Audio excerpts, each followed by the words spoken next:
আমি অসম জাতীয় যুৱ ছাত্ৰ পৰিষদৰ কেন্দ্ৰীয় সমিতি আহ্বান মৰ্মে আজি ডিব্ৰুগড় তিনিচুকীয়া আৰু চৰাইদেউ জিলা সমিতিৰ যৌথ উদ্যোগত আৰু কেন্দ্ৰীয় বিষয়ববীয়াসকলৰ উপস্থিতি আজি দুলীয়াজান ক্ষেত্ৰীয় মুখ্য কাৰ্যালয় আমি প্ৰৱেশদ্বাৰত আজি ধৰ্ণা কাৰ্যসূচী ৰূপায়ণ কৰিছোঁ। ইয়াৰ জৰিয়তে এটা কথা ক'ব বিচাৰিছোঁ যে অইল ইণ্ডিয়া লিমিটেডৰ যি বহিৰাগতক যি বৰপীয়া দিয়া নীতিৰ প্ৰতিবাদত আজি আমি সকলো ঐক্যবদ্ধ হৈছোঁ। খিলঞ্জীয়া সুৰক্ষাৰ স্বাৰ্থত আমি একলগ হৈছোঁ।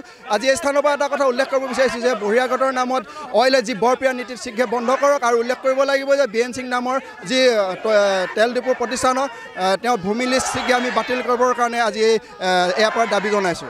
হয় চাওক, বীৰেন সিং যি পেট্ৰল পাম্প, এই পেট্ৰল পাম্প শীঘ্ৰে লিজ চুক্তি বাতিল কৰিবৰ কাৰণে অসম জাতীয়তাবাদী যুৱ ছাত্ৰ পৰিষদে আজি অইল ইণ্ডিয়া যি কাৰ্যালয় আছে এই কাৰ্যালয়ত আমি ধৰ্ণা কাৰ্যসূচী ৰূপায়ণ কৰিছোঁ।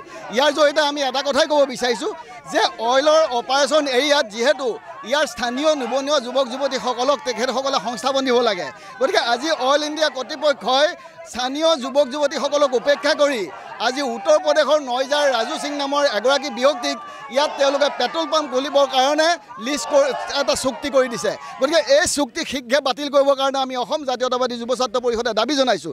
আৰু ইয়াৰ জৰিয়তে আমি এটা কথা ক'ব বিচাৰিছোঁ, অইল ইণ্ডিয়া কৰ্তৃপক্ষই হওক অথবা অসম চৰকাৰে হওক, আজি নাগপুৰৰ অধীনত যে তেওঁলোক চলি আছে এই কথা ইতিমধ্যে জল পটপটকৈ প্ৰমাণ হৈ গৈছে। কাৰণ যিগৰাকী ইতিমধ্যে প্ৰাক্তন আছু সাধাৰণ সম্পাদক, তেখেতক হাতত হেণ্ডকাপ লগাই দাগী অপৰাধী সন্ত্ৰাসবাদীৰ দৰে তেওঁক গোটেই ৰাজপথ ঘূৰাই ফুৰিলে। ইয়াৰ দ্বাৰা এটা কথাই প্ৰমাণ হৈ গ'ল যে আজি অসম আৰক্ষী কেৱল নাগপুৰৰ নিৰ্দেশতে চলিছে। এই ক্ষেত্ৰত কিন্তু অসমৰ মাননীয় মুখ্যমন্ত্ৰী হিমন্ত বিশ্ব শৰ্মা ডাঙৰীয়াও অসহায়। কালি তেখেতে সংবাদ মাধ্যমৰ জৰিয়তে ক'বলগীয়া হৈছে যে শংকৰজ্যোতি বৰুৱাক তেওঁক হেণ্ডকাপ লগাব নালাগে, কিন্তু তেওঁক হেণ্ডকাপ লগাব নালাগে বুলি কোৱাৰ বিপৰীতে ইতিমধ্যে ডিব্ৰুগড় আৰক্ষী প্ৰশাসনে তেখেতক হেণ্ডকাপ লগাই ৰাজপথত ঘূৰাই ফুৰিলে।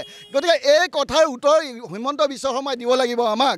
সেইকাৰণে আজি আমি অসম জাতীয়তাবাদী যুৱ ছাত্ৰ পৰিষদে এটা কথাই ক'ব বিচাৰিছোঁ যে অতি শীঘ্ৰে এই বিতৰ্কিত পেট্ৰল পাম্পটো চিল কৰক আৰু লিজ চুক্তি বাতিল কৰক, তাৰ সমান্তৰালকৈ ডিব্ৰুগড় আৰক্ষী প্ৰশাসনৰ ওপৰত বিহিত ব্যৱস্থা গ্ৰহণ কৰক।